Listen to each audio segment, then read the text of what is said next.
My name is Pedro Rivera Satanay. My teacher is teacher Laura Jimenez in the subject Fonética y Fonología.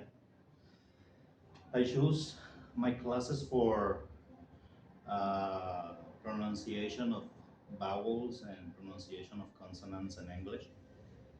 Uh, I'm in fourth grade or fourth semester.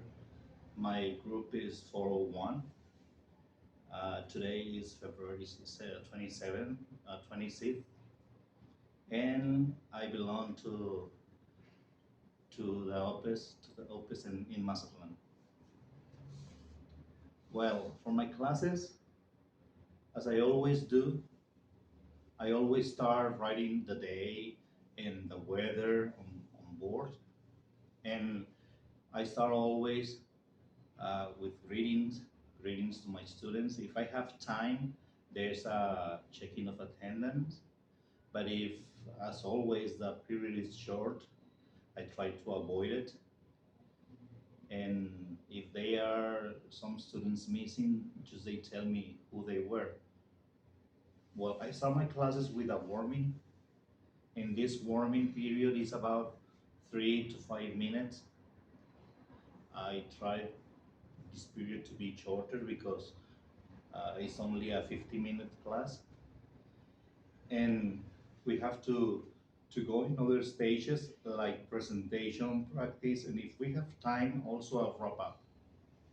Well, for these two classes, I choose to use only games and activities according to the subject that is phonetic and phonology, but especially in vowels and consonants. For warming up my class, I choose to start with a handman game, choosing some words uh, with we words that we are going to use during the class. After the warm up, there will be a presentation. Uh, it will last 15 minutes. This presentation, according to one section, will be with vowels, and the second class will be with consonants. So there's not a huge difference. They will be related. They will be linked. At least with the activities, they will be almost the same for the two of them. What what will what I will present to my students in this class? Well, I will present the alphabet. For example, I have some drawings there, some images with the alphabet, and I will tell to my students the way to pronounce the alphabet, but the phoneme of the alphabet, the sound of the letters, not the names. And also, I will try to explain them the position or the rules that our mouth takes in this kind of pronunciation. For example, I have some images here with different stages, different position of the mouth, and what kind of position is related to the sound that we are going to try to reproduce.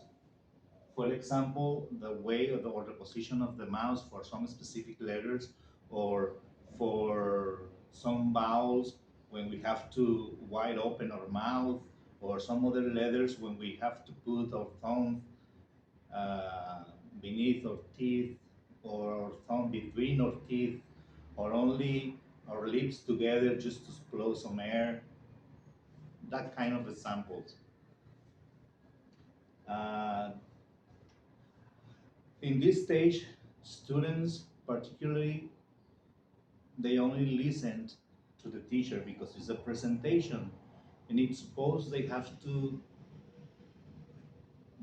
be quiet to attend the teacher's instructions or what the teacher is saying. If there is any noise, or students, they are not quiet. They won't, they won't listen correctly, and they will understand and learn in a wrong way. So it's very necessary the students are remain quiet and in silence in the group. So all these kind of sounds can be reproduced in a nice and correct way.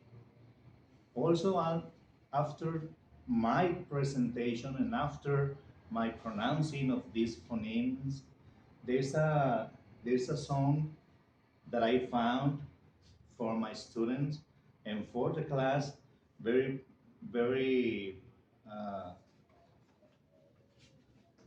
very proper for this class. I found this song because in the way the person sings it, he sings the alphabet, but he does it in both ways. He says the letter and he remarks very clear the sound of the letter, the phoneme of each letter. I will try to reproduce it and I hope it records well. Check it out. See it, say it, sign it, the letters of the alphabet. See it, say it, sign it, the letters of the alphabet. A, A, this is the letter A. Apple. A, acorn. B, B, this is the letter B. Baby. Ball. C, this is the letter C. Cat. Car. D, this is the letter D. Well, that is a song that I like, and also this is some of my material for this class. This is what I was talking about to present to my students. And also in the wrap up stage, if we have remain time to do it, we can do extra activities for them. After the practice, it comes after the presentation, it comes the practice. And with the practice, there are some games like this Scrabble. This is an old Scrabble. I have a lottery game and also flashcards. Flashcards in an alphabet order. And these games is not necessary. It's not necessary. They have to be at the beginning of the class in the warm-up stage.